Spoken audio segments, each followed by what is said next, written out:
This conference will now be recorded.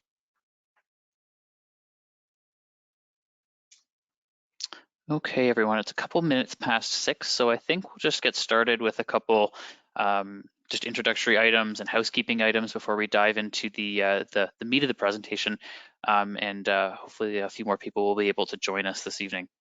So thanks again for joining us this evening. My name is Matt Rodriguez, and I work for WSP, the consulting firm working with the Township on this Community Improvement Plan update.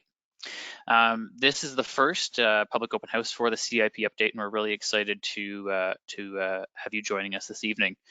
The objective of this meeting is to introduce the project, discuss some of the things that are being considered, and gain your input and experience with the CIP as we look to refresh the current CIP. Just go to the next slide here. So today, as I mentioned, we have myself from WSP, the consulting firm that's working with the Township, and my colleague Bobby Gauthier, a senior project manager at WSP, and he's leading the project, and we're excited to be with you today. I'm gonna pass the microphone to Stephen Naylor at King Township.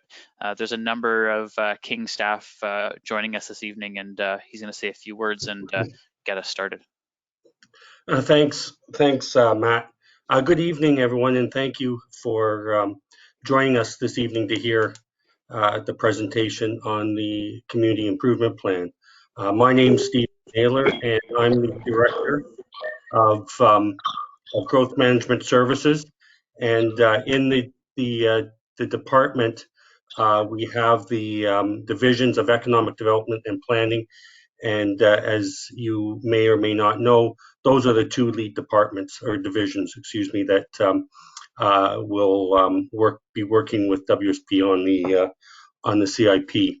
I'd just like to introduce the council members who are in attendance tonight, and I'm hoping that I get them all. The participant list is great, and it seems to be growing. But we do have Councillor Boyd in attendance, as well as Councillor Schaefer. I know that Mayor Pellegrini and Councillor Eek were hoping to join us as well. I don't see them currently on the list, but hopefully they will be able to join us in the very near future. From a staff perspective, we have both Jamie Smythe, who's the manager of economic development, and we have Amy Artinian Wong, and both are from the Economic Development Department. And from planning, we have Kristen Harrison, and she'll be leading the project from a planning point of view. And I see now that Mayor Pellegrini has been able to join us, so he'll be with us this evening as well. I think, hopefully I haven't missed anyone, but I believe that is the list of council and staff members in attendance. So with that, Matt, I'll turn it back to you and Bobby, and we'll all be waiting on bated breath for your presentation. So thank you. Thanks, Stephen. No pressure. So again, just I briefly mentioned this. So today's presentation, or today's work open house, will start with a bit of a presentation that Bobby will deliver, and at the end we'll follow up with a question and answer period. So as we go, we won't be taking questions as we go, but we'd encourage you to use the chat box, which, hold on, let me just advance the slide here, to use the chat box as on the platform to type in your question. We'll answer the questions at the end in the order they're received.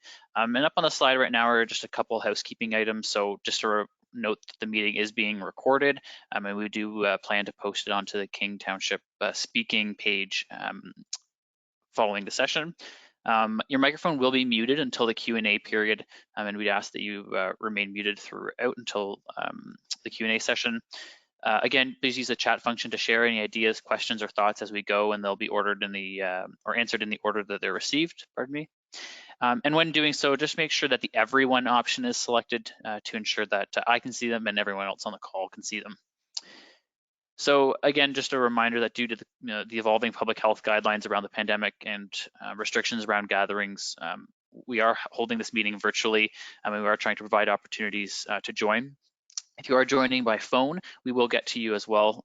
You might not be able to use the chat box, but we'll get to you for sure during the question and answer period. So do not worry, we will get to you. I think that's all that I wanted to mention on the housekeeping side. So I'm going to pass the mic, so to speak, over to Bobby, and he will walk through this agenda and presentation. Great. Thanks so much, Matt, for the intro, and Stephen as well. I'm happy to be here. So my name is Bobby Goche. I'm a senior project manager at WSP, and I've been retained by the Township to help support completion of the CIP refresh. If you were involved in the development of the CIP about 6 years ago, you might find me familiar because I worked on that project back in 2015. So thank you so much for joining us this evening. The presentation will be probably about 25 to 30 minutes. As Matt mentioned, we'll have a Q&A at the end, and we also have some discussion questions in case we don't get a lot of questions. So I'll start out the presentation by going over what the community improvement plan is. Actually, could you go back to the last slide, Matt? Yeah, I'll start out by providing a bit of orientation around what the community improvement plan is. I'll talk about why the CIP is being refreshed as well. I'll spend a few minutes and go over what the existing programs in the CIP are, and then we'll take a look at how the CIP has been performing since its inception back in 2015. I'll identify some gaps and opportunities, so some of the themes and the issues that we're hoping to address in the CIP, and we'll present a series of options of new programs and revisions to the CIP. And that's kind of the focus of the presentation today, is to look at what some of the ideas are that we have about how the CIP could be updated, and to seek some of your input and your ideas as well as to how we could best update the plan moving forward. I'll close with some next steps, and then, like I said, we'll get into a Q&A as well as discussion if there's some time for that. Next slide, Matt. So what is the King Township Community Improvement Plan?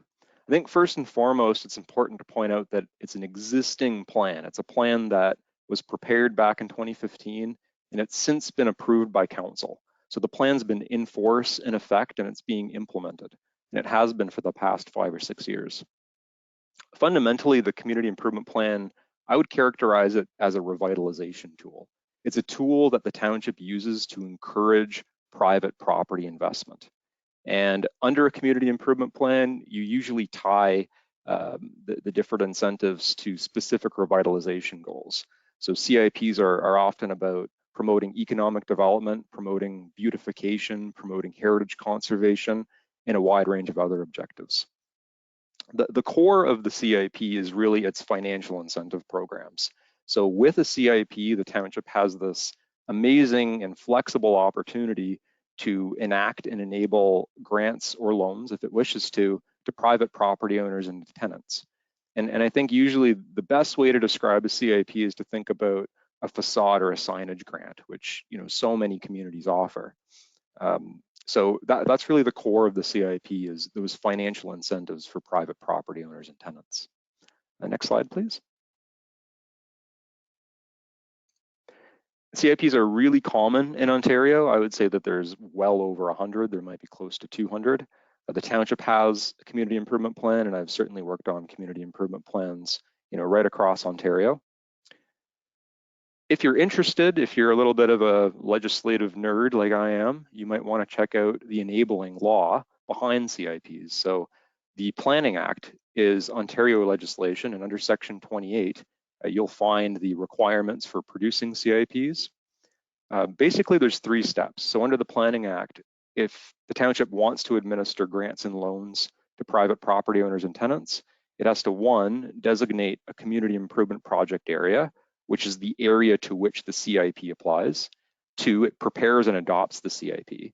And the CIP would contain things like a vision, goals, objectives, and also the specific criteria and requirements for the different incentive programs. And then once the CIP has been adopted and approved by council, the township would start administering the grant and the loan programs. So the CIP currently was adopted in 2015, and the township's been administering those those grant programs rather since that time. I think it's important to point out that CIPs are living documents. They're intended to be updated from time to time to obtain feedback, to look at whether the programs are working or not, because oftentimes, like I say, there isn't a precise science behind them. There's a fair bit of discretion, and there's often opportunity and a need to refine the programs as the township administers it and receives feedback on it. I also like to point out that it takes a long-term perspective. The township will only have so much funding to assign to the incentive programs in any given year. But when you think about a lifespan of a plan of about 10 years, those small budgets, they can add up to big changes over time. So I always emphasize that point as well. Next slide, Matt. So the current CIP for King Township focuses specifically on the village core areas. So the incentives currently are only available to the cores, the historic cores of King City, Nobleton, and Schaumburg. And this is a plan that mainly focuses on businesses. And that's quite typical. It focuses on supporting businesses, supporting aesthetic improvements to facades and properties and streetscapes. It's not a grant program that's typically applied just to residential uses. Like, this isn't about grants for people to repave their driveway or anything of that nature. It's a series of grants that are intended to support businesses. Currently, the plan, I think, it's quite comprehensive and flexible. It's really a toolbox of incentive programs. There's 8 grant programs administered under the plan, and council establishes an annual budget to fund those incentive programs every single year. The township's been implementing it for 6 years. And another point I should make is, to be really clear, the CIP is not a regulatory tool. It's not a bylaw that adds new regulations. It's not like a zoning bylaw. The CIP only applies if anyone wants to apply for an incentive program. And if you do apply for the incentive program, then the eligibility criteria and the policies become applicable to your project if you want to get that grant. Next slide. So why is the township refreshing the CIP? I think there's a few really key reasons. The first reason is you may know that the township has a new official plan that's been adopted and going through an approval process. And specifically, the new official plan for King Township contemplates and discusses the idea of a CIP being applicable in the hamlets and the rural areas of the township. So, and I think we always knew this was the case. When the CIP was prepared back in 2015, the intent was to start out in the village cores and then over time to look at other areas. I think there's an opportunity also to refine the programs. The township's been administering this plan for 6 years now, received a lot of feedback, no doubt, and there's probably a lot of ideas about expanding some of the programs and maybe even tightening up some of the eligibility criteria. And then number 3, I think we're also thinking about current future issues and trends. I'm thinking about the current pandemic and the kinds of challenges that businesses are facing right now. I'm thinking about climate change. I'm thinking about the township's new and updated sustainability plan and how the CIP can support some of those objectives as well. So suffice it to say, there's a lot of reasons for refreshing the CIP at this point. Next slide, Matt. So the timing for updating the CIP. So the objective of this is really to try to get the updated CIP in force and effect as soon as possible so that the grant programs can be made available for applications as soon as possible. So we are moving through a fairly expedited time frame. The project started in December, and council endorsed, I think is the right word, a report that identified a work program and some ideas about refreshing the CIP. And we're here today to present some ideas about how the CIP might be updated and to start to seek your input on that. Between now and February 8th, we'll be drafting a CIP amendment. So we'll put into words some specific ideas and recommendations. And that document will be released for comment on February 8th. And you'll find that on the township's website. And I'll demonstrate the website a little bit later in the presentation. On March 1st, we'll have a public meeting with council. That'll be a statutory public meeting under the Planning Act. And at that point, we'll be looking to seek formal input on that amendment. After the March 1st meeting, we'll refine and tweak the document based on the input we've heard, and we'll bring that forward likely by the end of March or potentially in April, kind of depending on the extent of comments that we've been receiving. And then after the CIP is adopted, there's a bit of an appeal period. Once that's expired, the CIP will be in force. So in other words, the incentives, the new incentives that we add will be opened up for applications as long as there's funding available and assigned by council. So that sums up the timeline for updating the CIP. And again, just to emphasize too that the CIP is a living document. So there will be other opportunities in the future and in future years to continue to update and refine and improve the plan moving forward. Next slide, Matt. So I thought it would be beneficial to give just a quick overview of what kind of programs you'll find in the plan today. And again, I want to emphasize the current plan focuses just on the village core areas. So the first grant offered by the plan is the Facade Improvement Grant. So there's a grant available to support businesses to make aesthetic improvements to their facade, to do painting, to improve the articulation and design of the facade. And if it's an historic building, to kind of emphasize and restore the historic attributes of the facade. Facade Improvement Grant is probably the most common grant that you'll find in any CIP, so no surprise that you'll find it in the King Township CIP. There's a Signage Improvement Grant. Again, this is about improving signage in a way that benefits the streetscape. So it's not a grant for big billboards or anything of that nature. It's signage that adds aesthetic value to the streetscape and to the facade. There's a landscaping grant to support tree planting and professional landscaping, specifically along public sidewalks. That's the emphasis of it, is to kind of promote a softening of the streetscape, a greening of the community, and so on. There's an accessibility grant, and this one is focused mainly on promoting exterior accessibility related improvements. So things like wheelchair accessibility ramps, automatic doors, and improvements to the exterior of the building to be more conducive to universal access. There's a parking grant, and this one focuses mainly on improvements to commercial properties to add more parking spaces on the property. And recognizing that at least in some of the village cores, there has been sort of a constraint with respect to parking availability, at least when the plan was prepared back in 2015. There's a building use conversion grant, and this one's really about giving businesses and property owners a bit of flexibility to support changes in tenancy and that sort of thing. So it supports the conversion of existing space to different uses. There's a building and planning fee rebate. So certain desirable projects can be eligible to apply to get some of the township fees back. And there's also, the last program is a bit different. There's a tax increment grant program. And the best way to characterize that is to say that it's potentially a substantial grant that supports more significant development that meets certain township standards. And right now that grant program focuses mainly on mixed use development that meets the intent of the design guidelines for the core areas. So that's sort of an overview of some of the programs that are available. Next slide, Matt. A few more words on those existing programs. So the first is to say that the CIP is quite specific about what the eligible costs are. Eligible costs refer to the specific works that will count towards a grant. So the township's not giving grant money just to do anything to the property, right? It's got to be certain desirable things that have a public interest and meet some kind of design criteria. And the CIP establishes specific eligibility criteria, which refers to the standards that have to be met if someone wants to be considered for a grant. Number one is only projects and properties located in the community improvement project area are eligible to make an application. Most of the grant programs have specified design criteria and guidelines.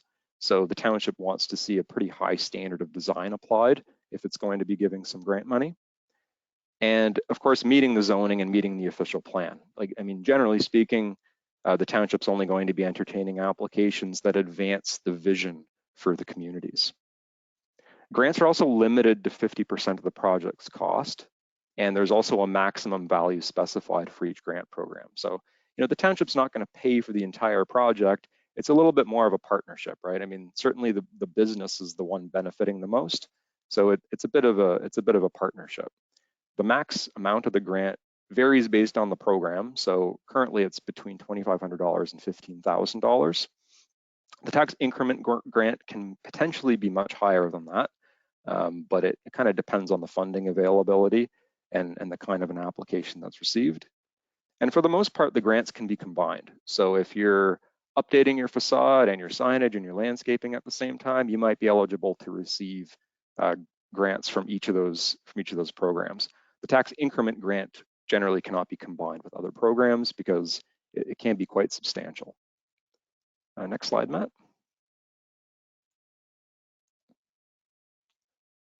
So how have the programs been working so far? So all of those grants I've been talking about, they're enabled and they've been implemented over the past 6 years. Suffice it to say, my impression is that I think the township has had excellent uptake on the CIP's programs.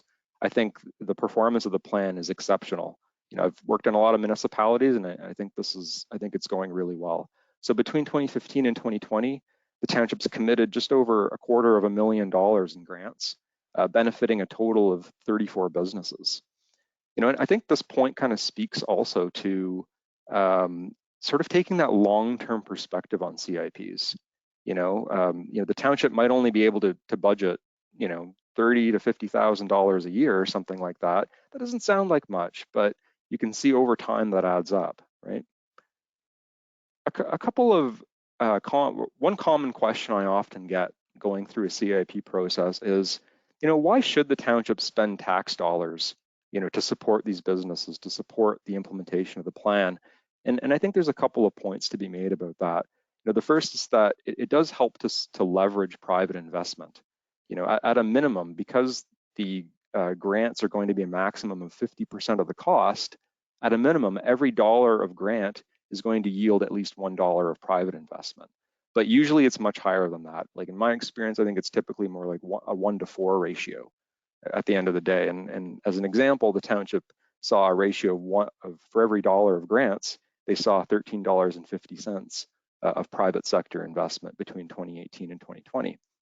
And ideally, a lot of that will be invested directly in the community, ideally, going to contractors and more local suppliers. And then I think the other point to be made about the benefits of the CIP are qualitative in nature. What is the benefit of an improved streetscape, improved beautification? It's hard to put a dollar value on that, but that's the other benefit of the CIP and why so many municipalities implement them. Next slide, Matt. So a little bit more in terms of the performance of the plan. In terms of how the grants have been dispersed amongst the 3 village cores, it's been somewhat proportional to the population. There's been applications in each of the villages, 16 in King City, or rather 16 businesses that benefited in King City, 11 in Schaumburg, and 7 in Nobleton.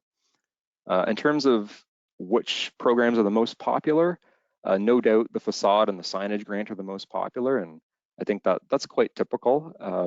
It's sort of the low-hanging fruit in terms of what the CIP can incent. But the township has had good uptake on the other programs. The landscaping grant, accessibility, the parking grants had a little bit of uptake, the building conversion grant, and the building planning fee rebate program. The township to date has not had any uptake on the tax increment grant. Next slide, Matt.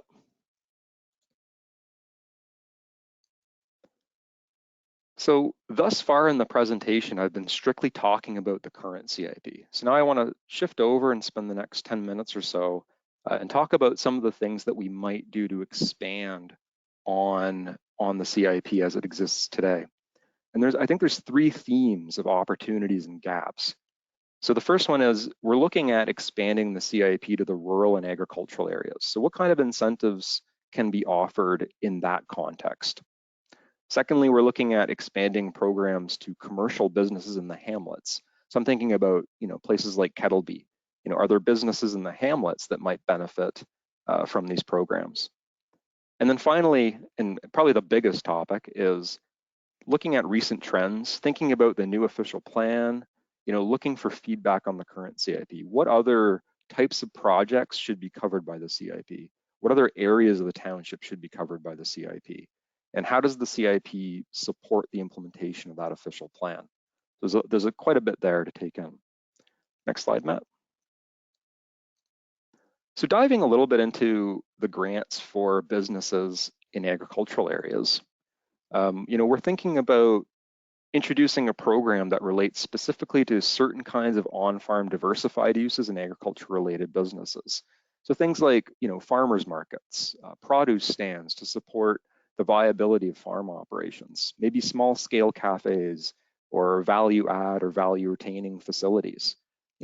Certain kinds of businesses in the agricultural areas could very well benefit from this plan, and also support some of the township's objectives for improving local access to food, improving agritourism, and just strengthening the economic viability of farming operations in the township, or even addressing certain issues. So I could see there being potentially incentives that cover a wide range of different potential costs. So building conversions or expansions, as well as code compliance, like a barn conversion, or even new development, facade and signage enhancement, exterior and interior accessibility. Like currently there's an exterior accessibility program in the village cores, but is there some relevance to that in the rural areas? Energy efficiency, innovative sustainable design, broadband and other infrastructure. I mean, it's hard to conduct a business without good internet access these days, right? So is there something the CIP can do to support that? As well as building permit rebates. Next slide, Matt.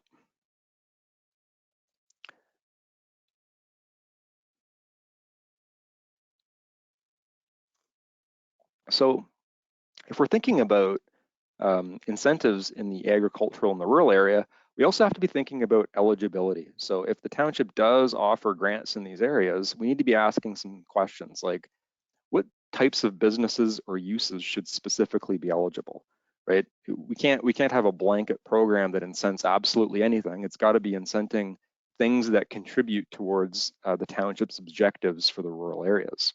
So undoubtedly zoning official plan and provincial policy compliance would be required. There should be criteria to maintain the rural character and compatibility, or even enhance the rural character. Should be criteria, I think, that address and ensure that the use is going to be desirable and fits in the township's vision. So again, it can't be a series of grants for just anything. It's got to be targeted on certain things. We can also even think about performance-based grants. So offering larger grants for certain things, whether that's in certain areas of the township or whether that's based on exceptional innovation in terms of green design or something of that nature. Next slide. So that's kind of the first theme of potential improvements to the CIP. The second one is thinking about, can we apply some of the existing programs to businesses in the hamlets? Again, right now the CIP focuses on Nobleton, King City, Schaumburg village cores, but is there some opportunity to make some of those grant programs available to certain businesses in the hamlets? Facade, signage, landscaping, accessibility, and sustainability improvements, I think, are very relevant to the hamlets.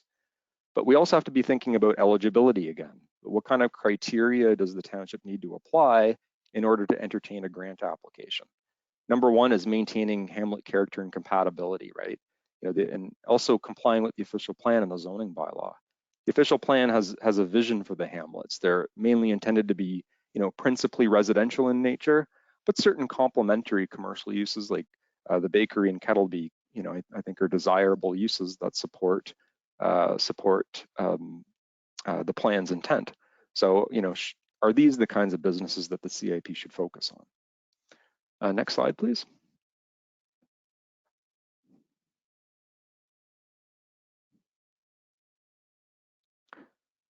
So this is the much more substantial range of potential improvements and considerations we need to be making. So thinking about recent trends, thinking about all the new documentation that the township's been preparing in the last number of years. The township's planning department's been very busy and the economic development department's been very busy. There's a new official plan setting out different visions for different areas and different policies. There's COVID-19 and the pandemic. There's a changing retail landscape in the world. There's increasing importance of considering climate change. All these different trends kind of lend themselves to a lot of ideas about how the CIP could help support objectives. So the first kind of theme of changes is, are there things that the CIP can do to support physical distancing and other business resilience and streetscape enhancement? So should we have incentives for sidewalk patios, for example, or related to curbside pickup, or even interior physical improvements to support physical distancing? I mentioned earlier that the CIP includes exterior accessibility related improvements as eligible costs, but should we be considering interior related improvements as well? Thinking about rapidly evolving AODA legislation and increasing requirements being phased in, is this something that businesses are going to need some help to support? Also thinking about demographic trends, the aging population. Generally, is there some desire in having incentives for broadband infrastructure, right? Should the township be supporting telecommunications improvements in conjunction with other projects and development? Again, recognizing the importance of businesses being online. Another, I think, theme of changes is adding some eligible costs related to green or sustainability improvements. And I've listed a few ideas there. Can the CIP or should the CIP support things like green roofs, LID, which refers to low impact development? So, sustainable, kind of more natural ways of managing stormwater infrastructure. And when I think about some of the hamlets, when I think about the village cores in particular, these historic cores weren't necessarily planned with a comprehensive stormwater management plan in mind, right? So, they developed historically. So, is there some need to have incentives to support stormwater management retrofit, solar panels, electric vehicle charging stations? The sky's the limit in terms of your imagination for what the CIP could potentially incent and support.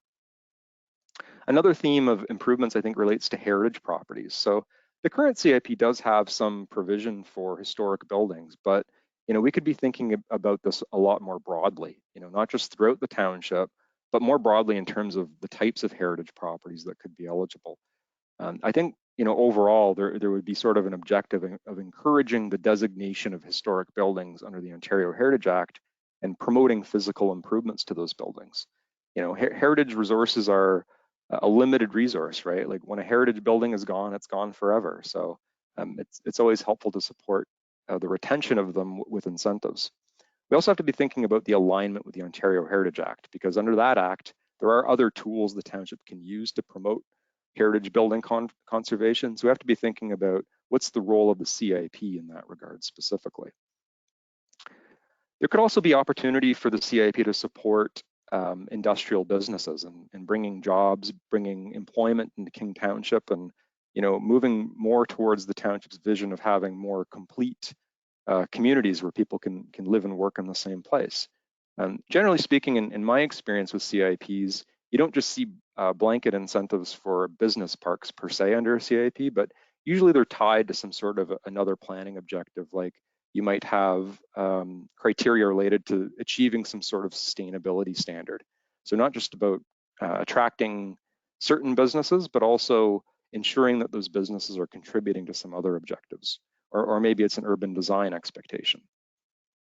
And number 7, I think kind of another broad theme is to think about the fact that the official plans also modified the extent of the village core areas, and it also identifies some new mixed use areas. So I think it's important for us to be thinking about, should we be looking at the extent of the community improvement project area and opening up consideration for incentives within other areas of the villages themselves.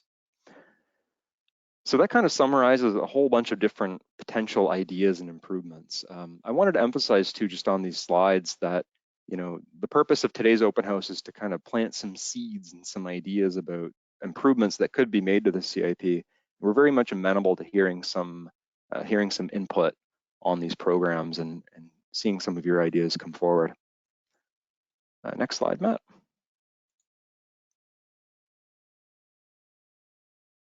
So some conclusions.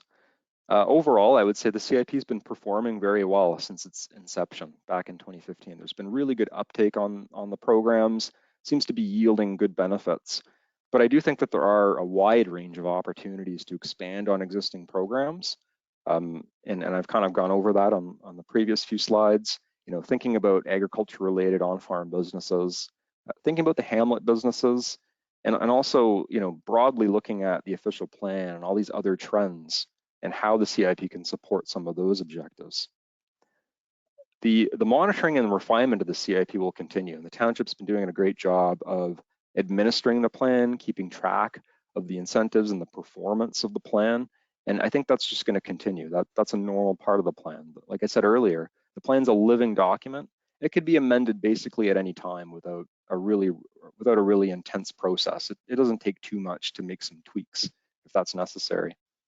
And then in terms of implementation, so the availability of the incentives and the grants will be subject to funding. So council sets a budget annually to fund the incentive programs.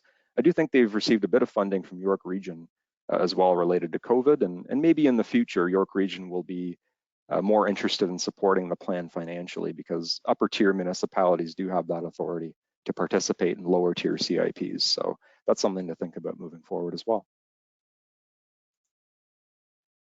Next slide, Matt. So we're hoping people will stay informed. It is a tight process. I'll show you the website in just a moment. So there is a project landing page at speaking.king.ca. Kristen Harrison's identified as the township contact at this time. In terms of our next steps, so our immediate next step is to obtain some input. We're hoping to do that as part of the Q&A and the discussion today. We'll jot down all of your ideas and considerations, and we're gonna have to move rapidly to draft the CIP amendment, and it will be released on February 8th in draft. So we're asking for comments overall by about February 26th, if at all possible. When I get on the website, I'll show you that there's a survey on the website, and we are hoping that people will jump on there and provide comments by February 26th. That allows us to see the comments in time for the March 1st statutory public meeting with council.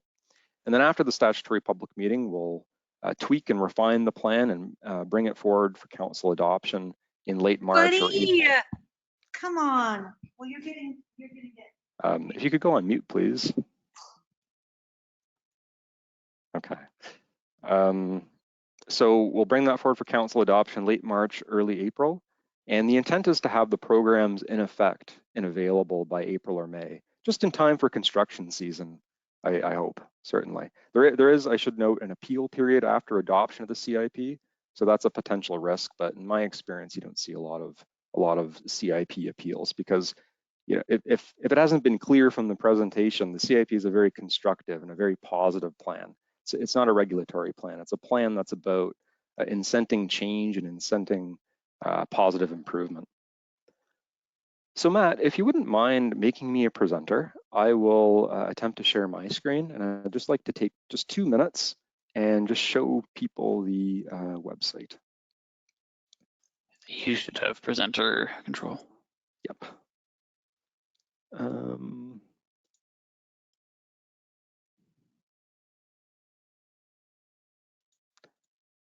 Just a second. Navigating this interface is something. Okay. So I hope everyone can see that okay. Yeah? Looks good. Perfect. So if you go to speaking.king.ca, that is the township's main landing page where the township posts updates on all kinds of projects that are going on. Currently, the CIP refresh is just in the top right here. Click on that, and that takes you to the landing page. A few things I'll point out here. You can put your email address on the top right, and you can subscribe, and you'll receive regular notices as the project moves forward. You'll find just a timeline listed on the right side, a news feed where we'll post updates regularly, FAQs. Down at the bottom right, you'll find links to all kinds of different documents. So you'll find a link to the existing CIP if you're keen on seeing some of the details. I couldn't give all the details in the presentation because the presentation would be 2 hours if I did that.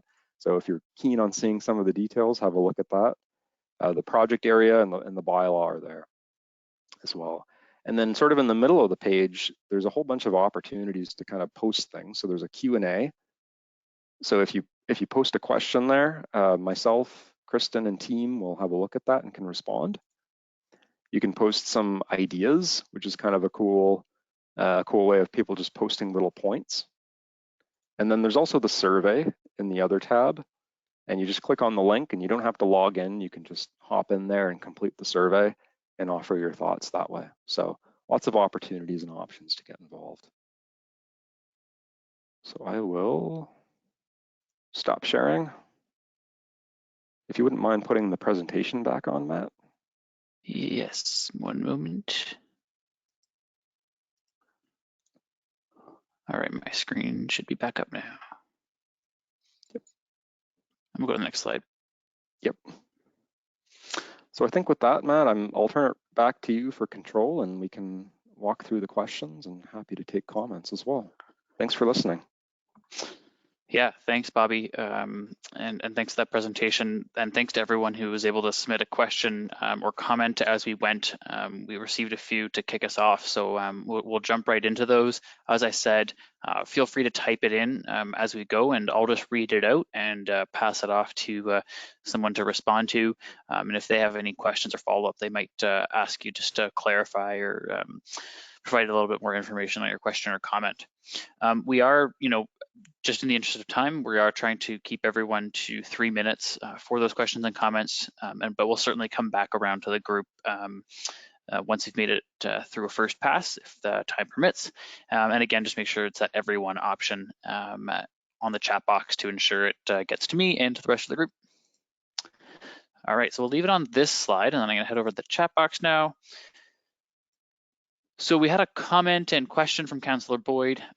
Comment being, there are a number of Nobleton businesses outside of the CIP catchment area. Examples are an older plaza to the north, light industrial to the east. Some of these businesses have inquired and would benefit by access to the CIP program.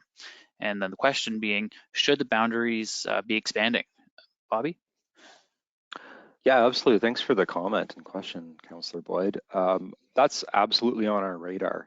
When the CIP was prepared, you may remember it was aligned with the designation of the village cores in the previous community plans for the villages. But now that the new OP has been updated and it shows kind of an extended area, and even new designations like mixed use areas, I think we do need to be considering looking at the CIPA and thinking about making certain programs available in other areas. Absolutely. Thanks, Bobby. I'm just gonna, Angelo asked sort of two similar questions, so I'm gonna put them together. Just wondering if outside patios and or EV charging at business locations are eligible within the CIP.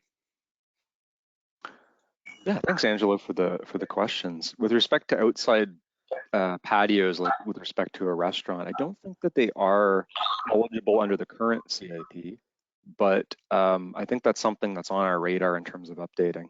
We're thinking in particular about, well, not even just responding to COVID, but even thinking about enhancing the streetscapes. I think that incentives to support outside patios would be certainly a welcome addition. Usually too, when we look at incentives, I should point out that they mainly relate to the permanent stuff, right? The township shouldn't be giving incentives for movable furniture that the business owner can pick up and take with them. So if we do implement that kind of incentive, it would be for decorative features or the hardscaping aspect of it, and even outdoor heaters and that sort of thing. Things that contribute positively to the streetscape. And then with respect to electric vehicle charging, absolutely. I think that kind of fits within the broad theme of improvements to the plan based on sustainability and those kinds of considerations. So absolutely on our radar for consideration. Thanks, Bobby. Councillor Shaver had a question, just wondering if the disbursements of grant stats, so the pie charts, I believe it was, were those based on the number of grants, the dollar value of the grants? Yeah, they were based on the dollar value of the grants in terms of the grants dispersed by program type. The graph that shows grants dispersed by village core, I think, is just showing the number of businesses that have benefited from the grants. Okay, great. And Councillor Schaefer also just made a comment just saying that eligibility criteria could include or should include heritage or historic elements. Absolutely, yeah. You know, I think overall we've identified sort of this theme of kind of addressing heritage a little bit more broadly in the plan. I think right now there are some programs that, you know, would relate to historic buildings in the core areas, but it's mainly focused on the commercial uses. And we're thinking about it a lot more broadly than that. We're thinking about, you know, is there a need for the CIP to be thinking about historic properties that are residential in nature, you know, and promoting their designation under the Ontario Heritage Act. I certainly think that the CIP has a pretty significant role. And just to elaborate on that a little bit, there are also some tools that are enabled under the Ontario Heritage Act. So for example, I think that there are some tax incentives under the Ontario Heritage Act that could be considered under a separate bylaw. And I do think that the Ontario Heritage Act offers a separate kind of an incentive program as well. But, you know, I think suffice it to say, we want to make sure that we're coordinated with that. We're not kind of duplicating other things that the township's doing already.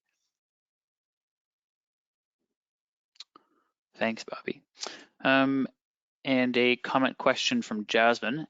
So I'll read that out. We bought an older commercial zoned property and applied for the CIP toward conversion and landscape facade, which has taken over 1 year.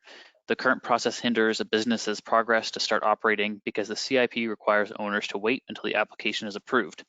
Can this process not rely on before or after photos to be approved for funding later on, or improvement on the process to encourage business owners to invest? Otherwise, it is not an advantage for businesses to invest.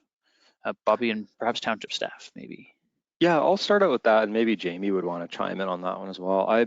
You know, from a principles perspective, we want the CIP to be as easy to apply as possible. You know, we don't want to hinder anybody for sure, because at the end of the day, you know, the CIP only has value if people are using the incentives.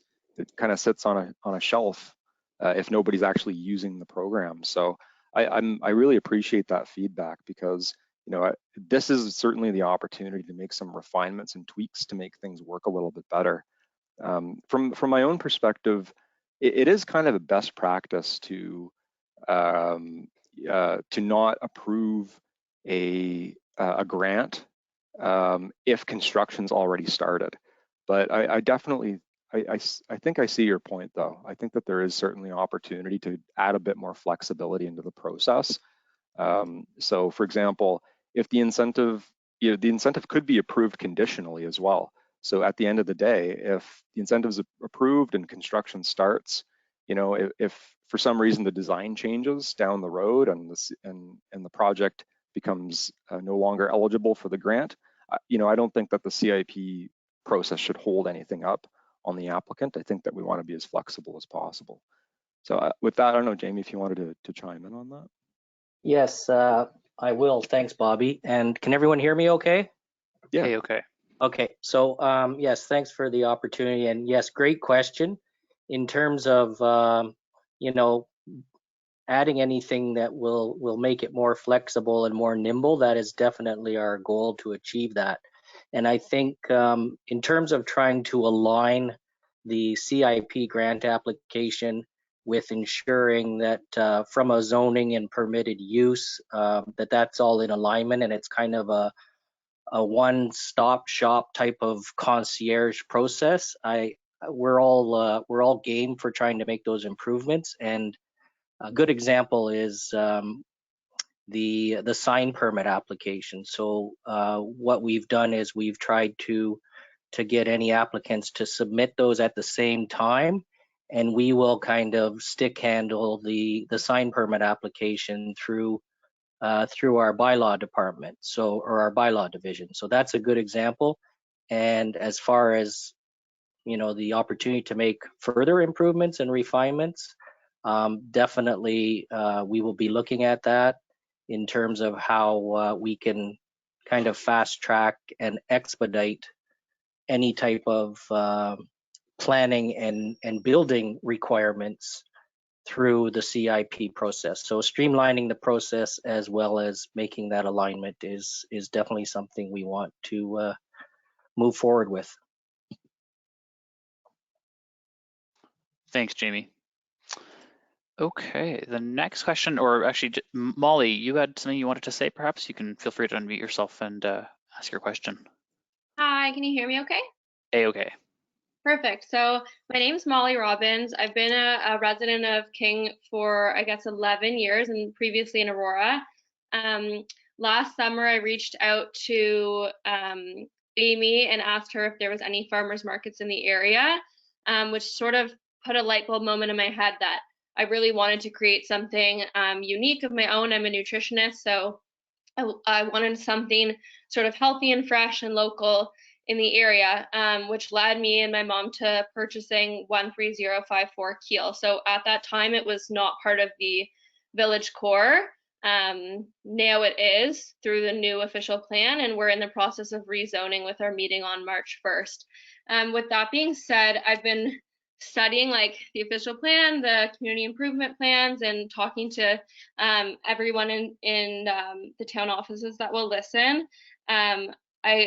I'm a little bit confused about the process, I guess, in terms of when I can apply and how something, for example, like accessibility grants, I could use when I'm in the zoning process and they're asking for, what are you going to do about accessibility? I'm like, I'm waiting to see if I can get some help with that, as well with building permit fees and sign and facade improvement. The house is quite old and it needs a little bit of love on the front porch, so I would love to get some help with that as well. But at the same time, I've launched my business, which is sort of like a healthy local market that I plan to have seasonal produce in and all Canadian products online. And I'm just hoping, honestly, to make it through until when the zoning comes in, because it's been really tough to be an online only business when I want so badly to be part of the growing community in King. So I guess I'm just looking for some help and direction with the community improvement plan and sort of what I can take advantage of as a small business owner in the area. Thanks, Molly. I'll pass that to Bobby, I think. Sure. I think like based on what you're saying, it sounds like a very desirable kind of a project that would align really well with some of the objectives of what we're looking at. So, I mean, sort of based on what you're saying, I think there's a lot of potential for the CIP to be relevant to what you want to do. As far as kind of looking for some help to move through that process, I definitely think that's what township staff are there for. And I wonder, Jamie, if you wanted to maybe speak briefly about the opportunity perhaps for a meeting or something of that nature.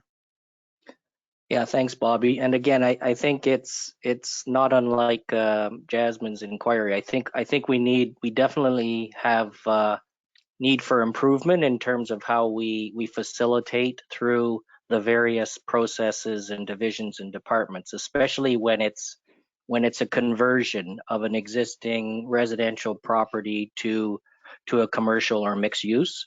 So again, that hand holding, that facilitation, that concierge type service.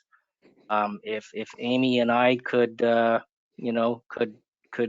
clone ourselves, then there would be that much more resources to help do that hand holding and that concierge type of service. So totally agree with you, and that's something that we're going to put more emphasis on.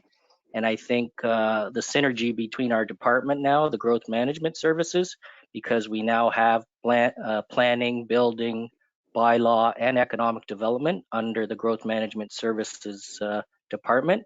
I think that will, naturally evolve so that we will be able to kind of align our processes so they're all in lockstep in support of businesses and entrepreneurs. Awesome, thank you. Thanks, Molly. And before I move on to the next question, Teresa just says Molly's market is 100% what this CIP should be used for. Sounds like a great market. Okay. Sorry, let me just move back up. Councillor Schaefer left a comment just saying that we have declared a climate emergency and criteria could be targeted towards implementing changes to reduce greenhouse gas emissions. Perhaps I'll chime in on that one Yeah. quickly, Matt. Thanks, Councillor Schaefer, for your comment. Yeah, it's I think there's a couple of things. The CIP can either, or I should say, include incentives for works that kind of move the township towards its greenhouse gas emissions targets. So perhaps there's incentives for electric vehicle charging stations and things of that nature. But the other thing to do is the CIP can also establish, like you said, criteria. So not necessarily just incenting it, but if you want to apply for another incentive, perhaps you have to meet some sort of a threshold or a standard when it comes to sustainability and energy efficient design. So that's something we could be looking at as well. One thing to be considered too is in the presentation, I provided an overview of tons and tons of ideas about different incentives and different programs, but I think we also have to be thinking about prioritization, right? Because there's only going to be so much funding available to support the plan. So while it's desirable to be really broad and inclusive, there may be a need to prioritize and to kind of restrict certain things and set criteria. So I think we have to be just mindful of balancing broadness, but also thinking about budget limitations too. So that's something that's definitely on our radar. Thanks, Bobby. The next question I might pass first just to Jamie or Kristen. The question is, what is the current annual CIP budget for King Township? Yeah, thanks, Matt. I can address that question. Our budget going into to 2021 is approximately $95,000. So it's a fairly good amount of dollars to work with. And I think Bobby mentioned it in his presentation. When we started 6 years ago with council's support, we had a $30,000 budget. And we've again just most recently on Monday night, council passed the budget. So we're moving towards an annual budget of $75,000 a year that we've kind of had incremental increases over the last 4 years. So we're moving in the right direction, and council has been very supportive to see those incremental increases as the demand and the interest rises. So again, we've got about $95,000 in the 2021 budget, and if those dollars are not dispersed and or granted, they are put into a reserve for future use in the subsequent year. Thanks, Jamie. Okay, next question is from Councillor, or more of a comment from Councillor Boyd. Potential applicants have had challenges obtaining 3 quotes. Is this really necessary given this is a matching grant? It's in the owner's best interest to get a good value and price. Bobby, perhaps? Yeah, and actually this is something the township pointed out specifically to me and I've heard this in other municipalities as well. I think that there's a need to update the plan because I tend to agree. There might be those cases where it's just challenging to get those quotes, or maybe it's not even necessary. So I'm very much supportive of modifying the plan to give township staff a bit more flexibility in terms of the quotes. Absolutely. Again, to Jamie's point earlier, it's about trying to be as nimble and flexible as possible. So any improvements we can make in that regard are certainly welcome. Thanks, Bobby. Luigi has a question about the accessibility grant. They tried applying 2 years ago, but wasn't able to pursue as there was uncertainty as to acceptable accessibility wheelchair bylaws that allowed for the grant. Are there specific guidelines now for wheelchair-related accessibility for grant approval?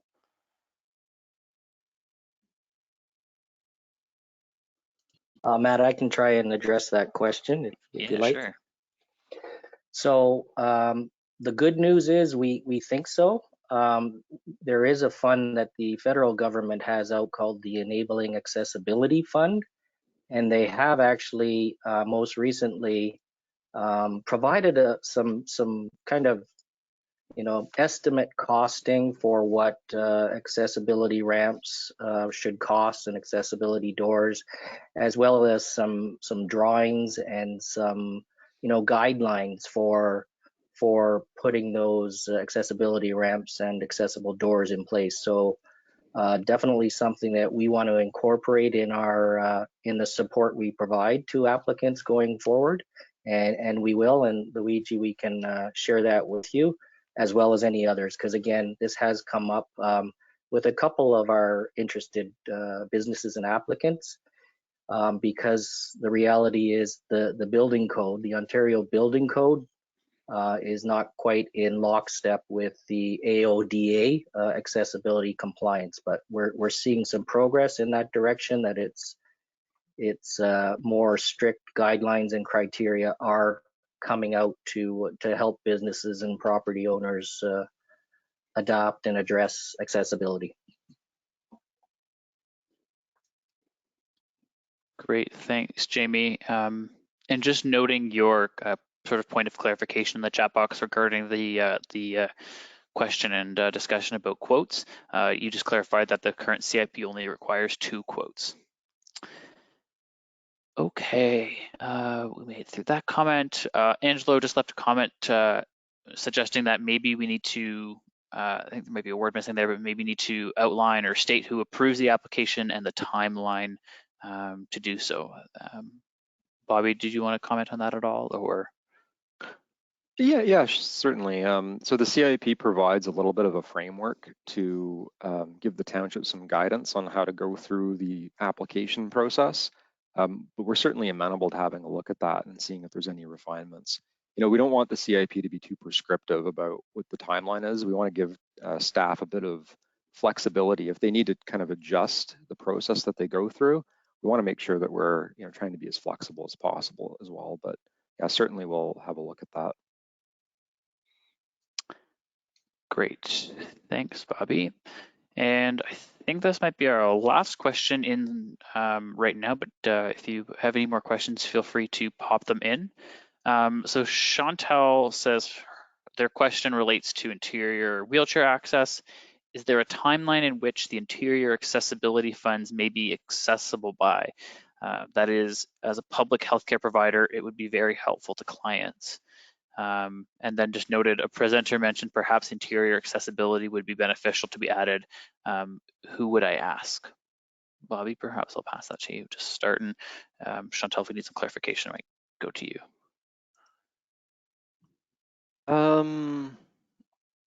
Yeah, so I'll just again summarize what the CIP does now and what we're thinking about adding into it. So currently the CIP only incents exterior accessibility improvements in conjunction with businesses in the village core areas.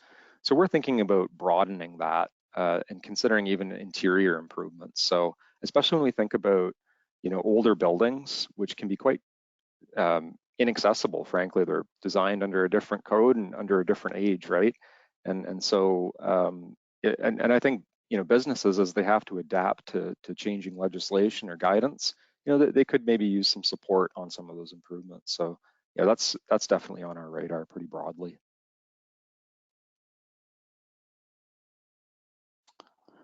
Great, thank you, Bobby. I don't believe I see anyone who's joined us by phone. So I believe everyone's joined us by computer or on the web. But if anyone does have a question that they'd like to, or comment they'd like to, feel free to unmute themselves and ask that. If not, might move to some of the discussion questions that we had at the end of our presentation. Angelo, did you have a question? Yes, thank you, Matt. It's Angelo. Tonight I'm basically on mostly for the chamber, King Chamber of Commerce. I really want to thank you for the presentation. It was very insightful and very good. Thank you very much for that. And we certainly promote and back the CIP program for our businesses. I think it's been very successful, and we certainly want to thank the township for their participation and their increase in that. I just hope that our small businesses can make more use of this money that we have. Instead of having it in the township coffers, we should have it out there working for us. So Thank you very much for your presentation, and thank you for the township for their support for small businesses in this way. So I just want to make that comment. Thank you very much. Thanks so much, Angelo. Appreciate the feedback and comments. Anyone else have anything they'd like to share?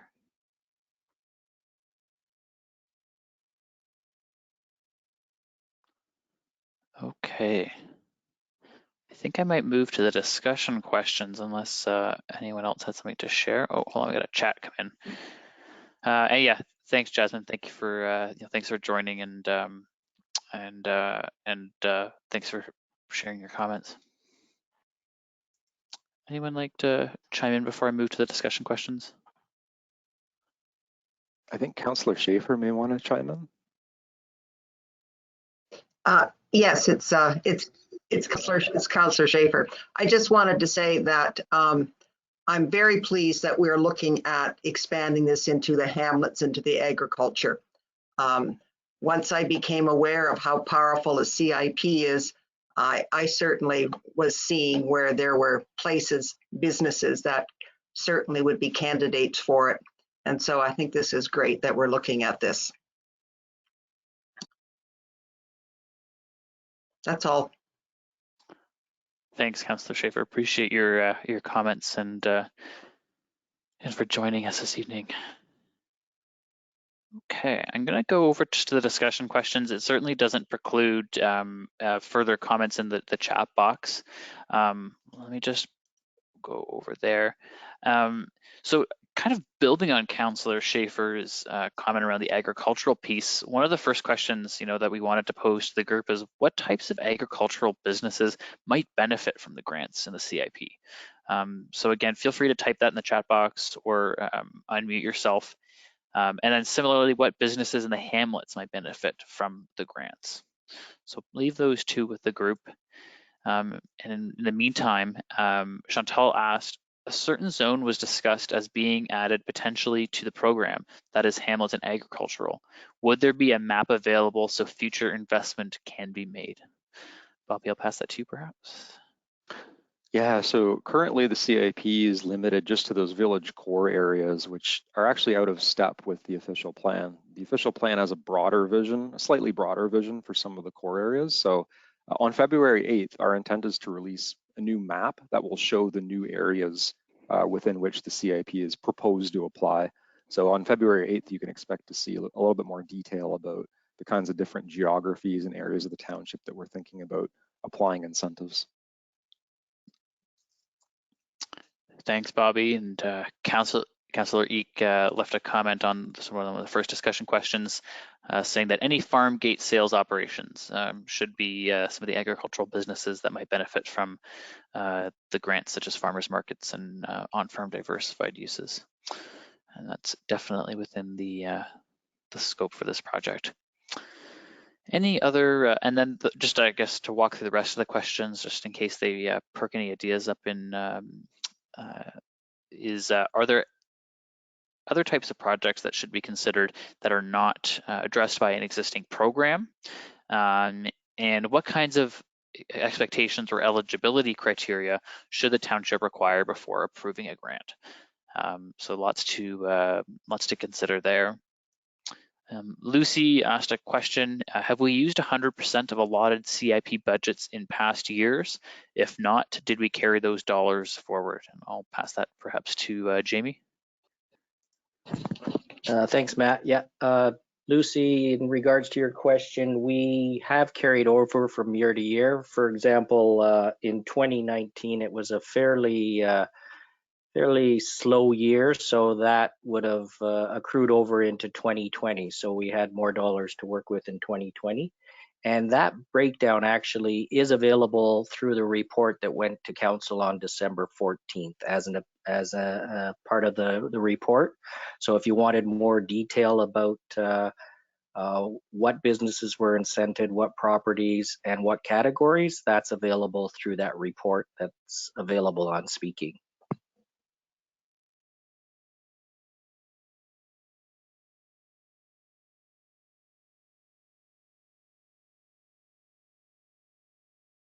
Matt, I think you're muted and you're talking. Absolutely, I was. Thanks, Jamie, and thanks for your question, Lucy. Councillor Schaefer just noted that nurseries would or should be a candidate for benefiting from the grants. And thanks for that. And just making notes of that for sure. Any other thoughts or responses to some of these discussion questions?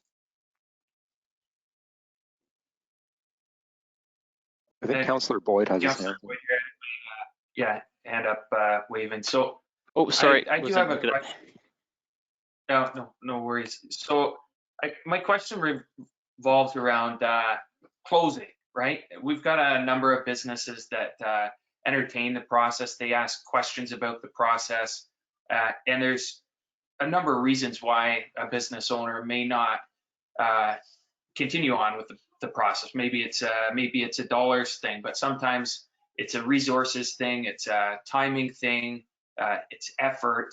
Are there ways that, and I know we do some of this stuff already, like celebrating and putting news stories out there, but do you have any other ideas or comments on how we as a municipality, us as councillors, can help these businesses come to the end stage so that they're actually getting the results of this and not sitting on the fence, if you would? Perhaps Bobby can start, and then Jamie might have something to add. Yeah, certainly through this this process, we want to be, integrating any kinds of improvements we can make to the policies. And, to Jamie's point about just emphasizing being nimble and flexible is certainly something that's going to be on the radar. And I think Jamie's also kind of, pointed out just kind of the notion of, being a bit more of a steward and helping people through the process. And I think at the end of the day, that's a bit of sort of an administrative consideration in terms of, staffing and resourcing the implementation of the plan. Perhaps there's something that the township should be looking at from that perspective to help things keep moving forward. It's an important and a big question, and I think it's also one that I'll take away and I'll think about, and perhaps check in with some other clients that have been administering their plans. They may have some more specific ideas as to, help maximize the success of the plan. I think is key. And I think on that front, the township already does a really good job of kind of communicating the successes of the plan. And I think absolutely that needs to continue. I don't think there's a better way of kind of promoting the plan to people. Number one is people need to know that the plan's there, right? If people don't know it's there, then it's most definitely not working. And then beyond that, once they know it's there, the plan needs to be responsive to their needs. So, I'll certainly take your comment away, Councillor Boyd, and think a bit more about some improvements we might make in that regard. And I don't know, Jamie, if there's anything that you wanted to add to that. Thanks, Bobby. Yeah, no, I think you covered off well. Again, I like the whole notion of kind of the steward or the concierge, and continue to improve that role to help businesses and applicants kind of expedite and facilitate the process. So that's definitely something we're looking at. So yes, it is the administration, and also again nimble and flexible, because the review process and the approval process is something that that is in a timely manner, and so that's something that we want to improve upon as well, is that and keeping it very nimble and flexible to do so. Thank you. And I guess just as we're discussing, it comes to mind that Jamie, your department's under a new umbrella now, and perhaps there's some opportunities that will be recognized when applications for permits come in and such. So I hope as we rework this plan, we'll take into consideration that significant change. Thank you both. A question specifically for Kristen from Councillor Eek. Will a Highway 11 corridor be identified as a hamlet? We have to conclude the study. There's 11 businesses along there, including a restaurant from the 50s. Yes, and thank you, Councillor Eek. So the official plan allows us to consider a CIP township-wide. So certainly I think we can take a look at the Highway 11 corridor and the businesses there and the potential to apply the grants in that area.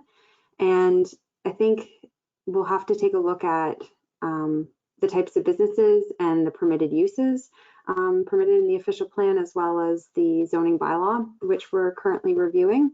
And we may be able to support some ag-related uses up in that area as well through the CIP. So it's definitely on our radar, and it's something that we can consider further.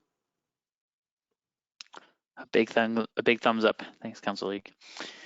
Okay. Matt, I think the mayor was looking to chime in. Oh, sorry, you were covered with my chat box. That's all right. I even used my request to speak sign. I love that. So I'd like to thank everybody for participating in this. And our friends, Bobby, Matt, we've worked with you guys for a number of years now, and you work awesome with our staff. I'm very proud of the CIP when it was implemented. And I don't want to lose sight why we implemented the CIP program. We did it to revitalize our downtown cores. These are businesses. We encourage businesses. We want business to grow and create that vibrant community. And this was a tool to help business. Businesses pay at a different tax rate than residents and at a different tax rate than farmers. So I don't want to lose sight when we're going through this that we have to be very cognizant about what we're doing with our very limited dollars and how we're trying and what we're trying to achieve.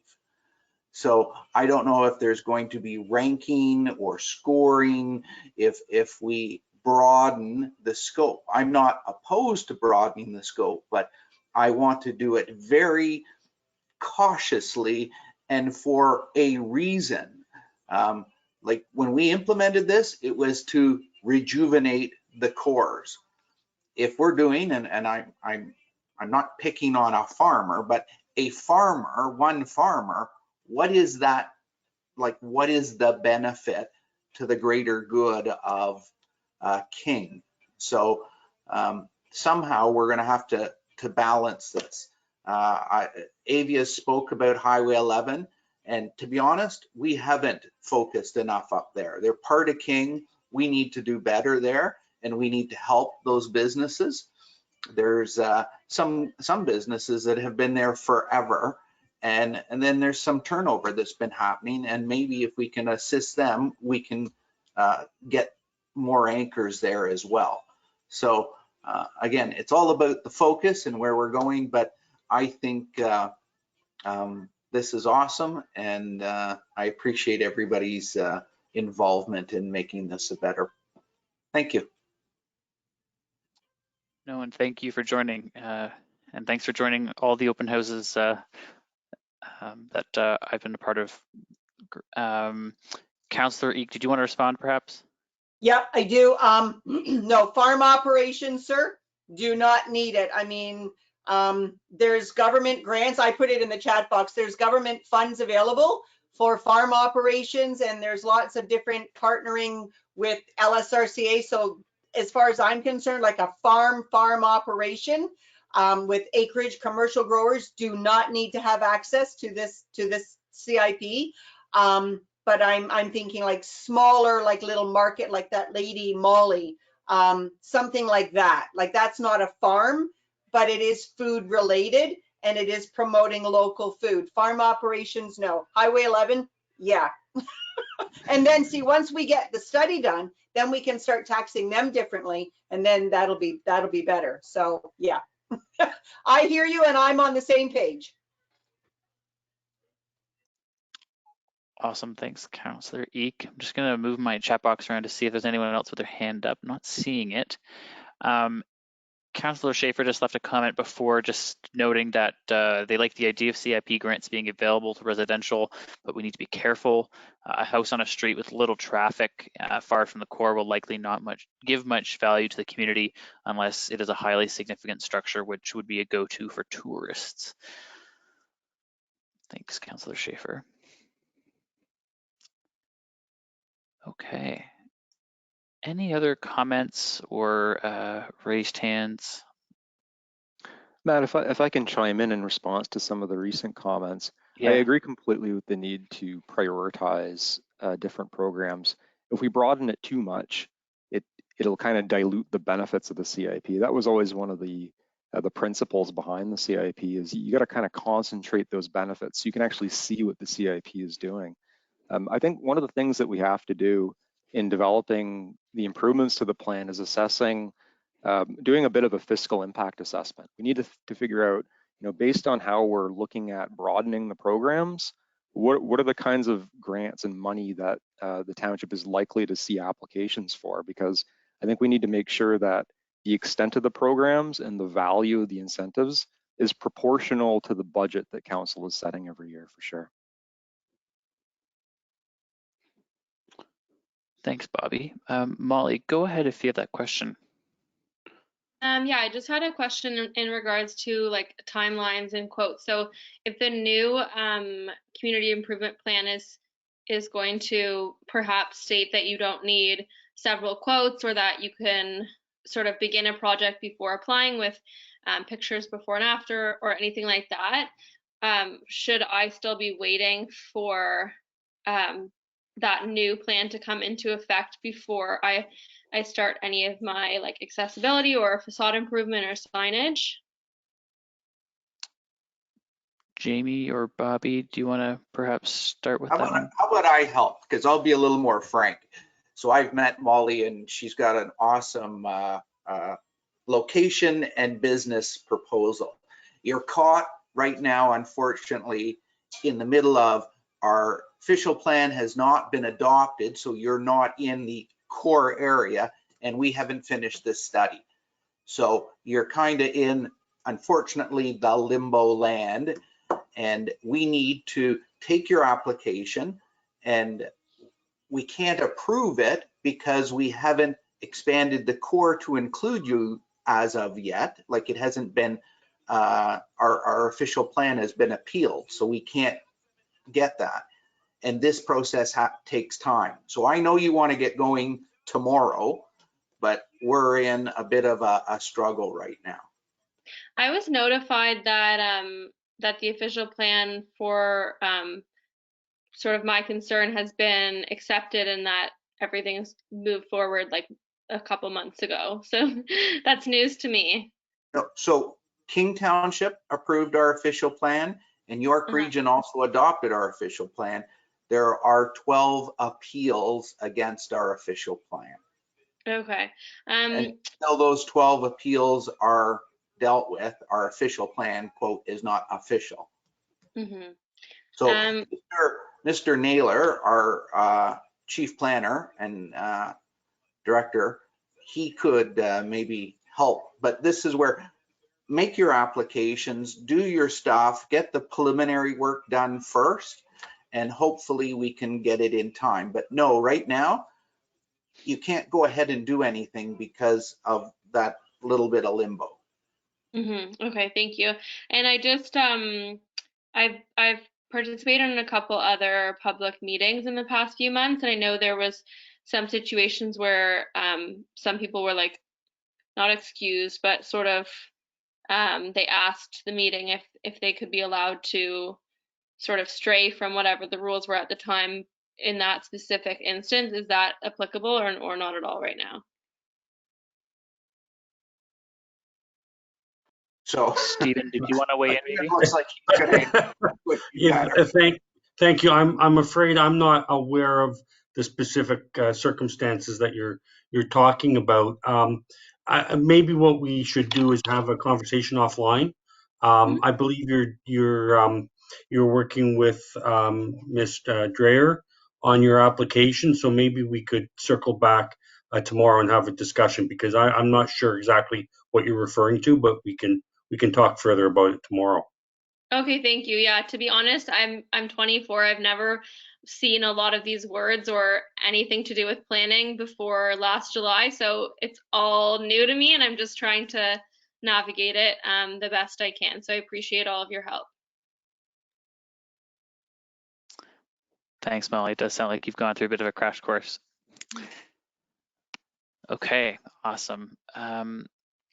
There was another question from Kirsty in the chat box. Is there any push for commercial units / plazas to use these grants to upgrade their plazas from the township, such as the Nobleton has many commercial units that are run down and have high business turnover, which don't necessarily appeal to the King Township historic appeal.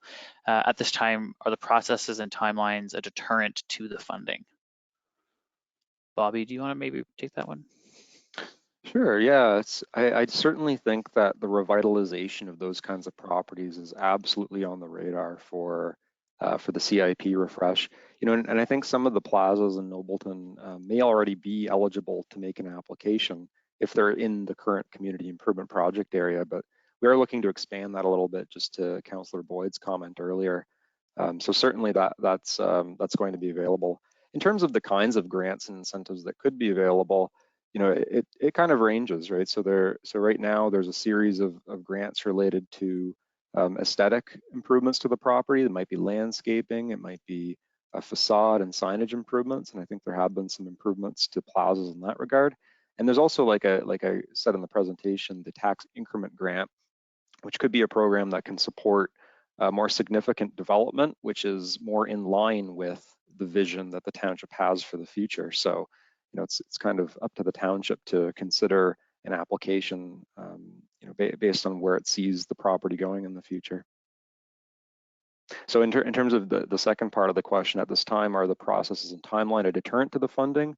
I don't think so. It kind of depends where the property is right now. So if it's in the community improvement project area currently, they could make an application now. But if they're not in there currently, we're going to have to align this with that approval of the official plan. So in the future, through this process, we'll be looking to extend the boundaries of those areas.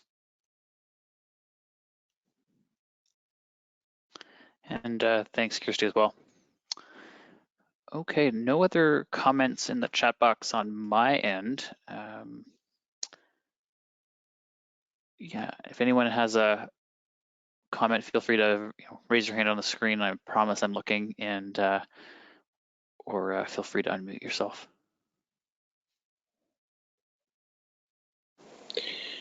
I just have a comment, Matt. Is there to make it easier for businesses to apply for this application, is there a list of professionals that maybe they can have help them, get some help from them? Is there a list that they can go to maybe to do this application for businesses that maybe aren't as sophisticated or maybe have the time to make that application? Bobby, did you want to chime in on that, or Jamie? Yeah, I mean, it's a great question, and I'm not sure, maybe Jamie's better able to answer it, but I think it would be great for the township to try to administer almost like a list of contractors and suppliers over time as it receives applications, because I certainly agree, like there will be those applicants that they might just need some expertise or some help in producing their application. And some aspects of the application can be technical, like you may want to get an architect or a planner involved in it. So I don't know, Jamie, if you want to add to that.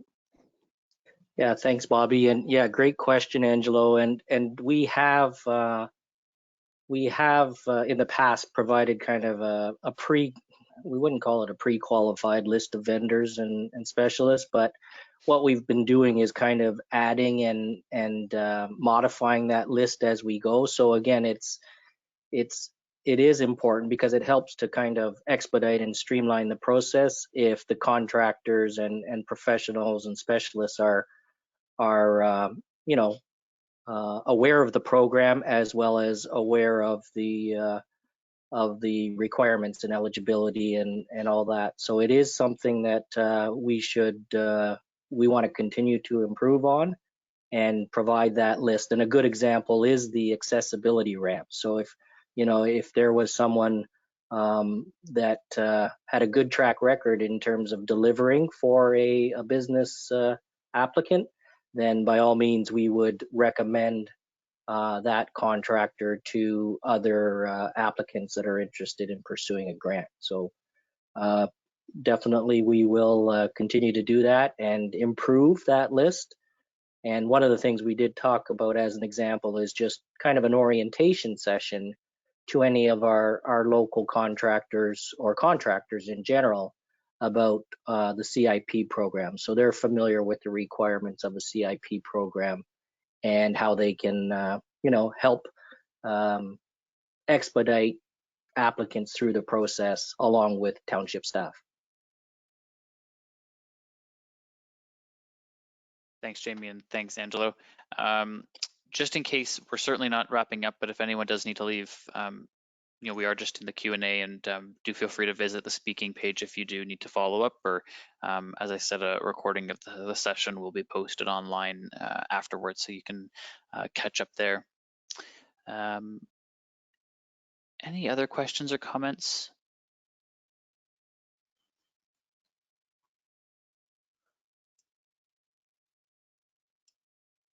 I'm not seeing any more hands. So perhaps if there's nothing more, Bobby, myself, Kristen, Jamie, and the rest of the team will be online till 8. So we'll be here, happy to continue the conversation. But unless there's anything more, we'll, I guess, formally conclude. Thank you again for coming this evening.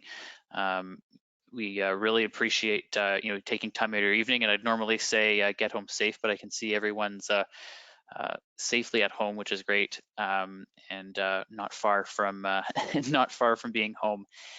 Again, just a reminder that speaking has all the information you might need to follow up, and I'll just go back to the slide here with Kristen's contact information if you do want to follow up with her, or Stephen or Jamie or the rest of the team. Do feel free to do so as needed. Thanks again for joining, and as I said, we'll all be here and we'll keep the conversation going, but if you do need to step out, that sort of does wrap up the formal part of our session tonight. And just like that, Chantal did have a question. Oh, here we go. When Highway 11 was mentioned, in which area is this? Is this East Gwillimbury part of King? Kristen, you want to maybe weigh in on that? I can chime in there. Yeah, there's a stretch of King Township. We have like a little tail that goes up north and it extends up to Bradford. So yes, there's a stretch of Highway 11 that's in King between Bradford and Newmarket or East Gwill. The west side. Yes. It's little known to the rest of the township. It's our other business core.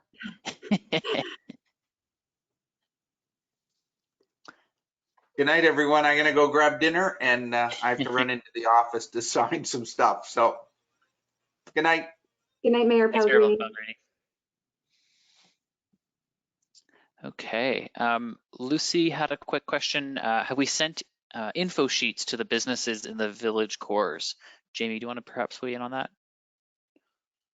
Sure, thanks, Matt, and thanks, Lucy, for the question.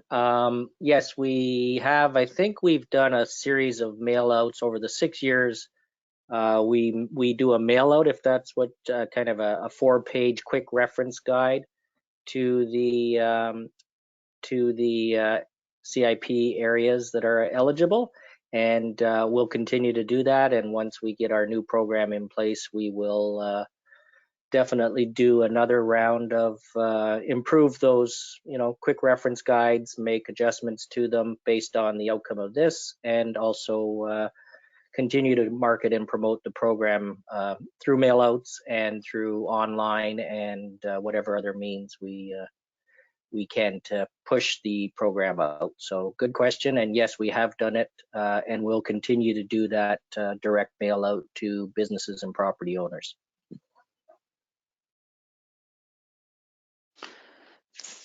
Thanks, Jamie, and yeah, thanks for your comment, Councillor Boyd. Yeah, great. Thanks for everyone who's been able to join us. It's a great turnout this evening, and lots of great questions and comments for sure. Okay, yeah. Thanks, Councillor Reek. As I said, the team will be on until 8 o'clock. If you'd like to stay on, we will be happy to answer any questions for sure.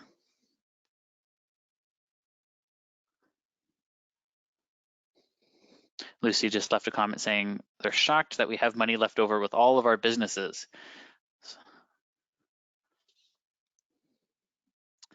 And thanks, Lucy, for joining.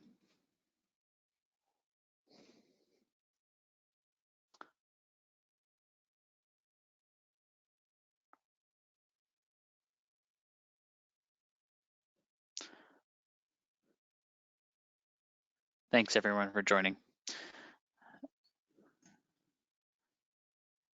If you haven't had an opportunity, the speaking page has the survey. It'd be awesome if you're able to fill that out or pop an idea or question on the page, and we'll certainly get back to those as we need to, or integrate them as we update the CIP. But thanks again all for joining.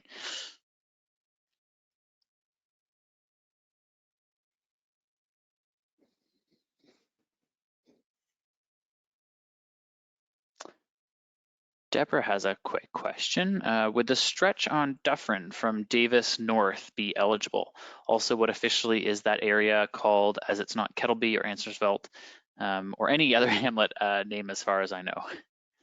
Kristen, do you maybe want to take a cut at that, or Jamie? Sure. In terms of our agricultural areas that we're considering, yeah, I think the whole township is something that we're looking at considering. And then again, it'd just be the type of use and that it fits into one of the programs that we're looking to develop.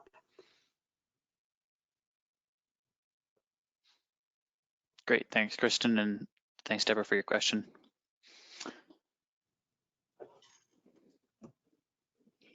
Yeah, and thanks, Molly, for sharing your business. That was great to learn about, and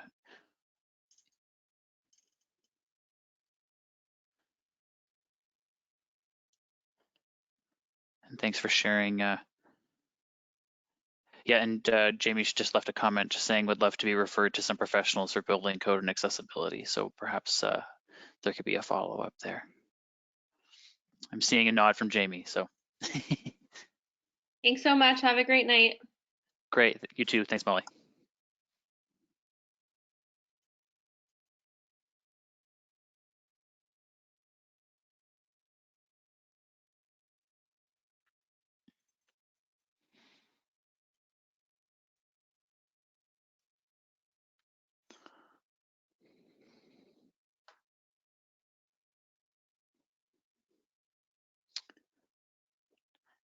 Folks still on the call have any comments or questions perhaps for the project team, do feel free to unmute yourself and share them with the group.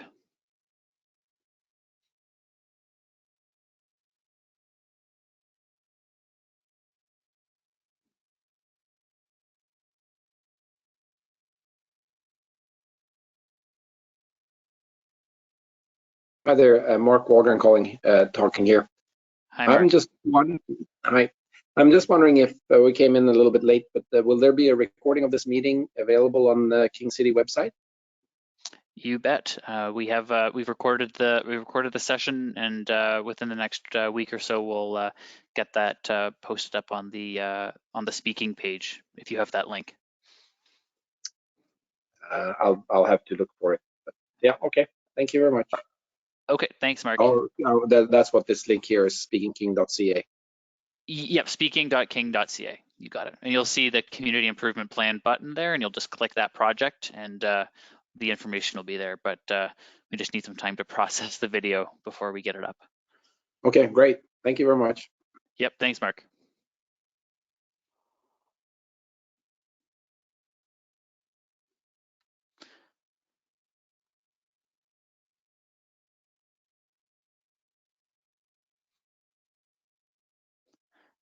Anyone else still on the call that might have a comment or question?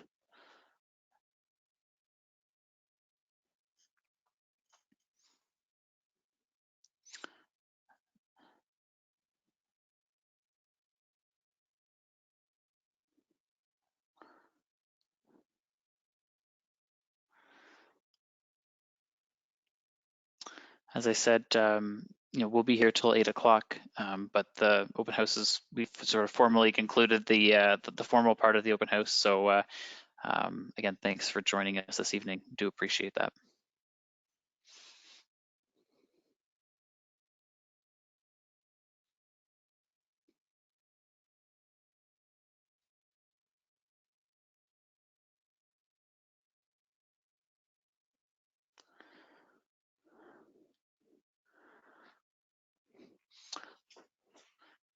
Looks like we only have a handful of people left.